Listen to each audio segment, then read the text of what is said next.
Ever found yourself in a yawning contest with friends? Well, there's more to this than meets the eye.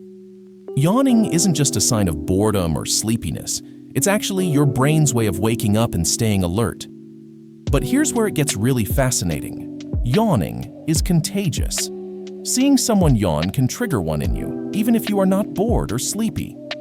In fact, I'm willing to bet that you are about to yawn after seeing this video. If I got that right, then you've got to hit that like button and subscribe.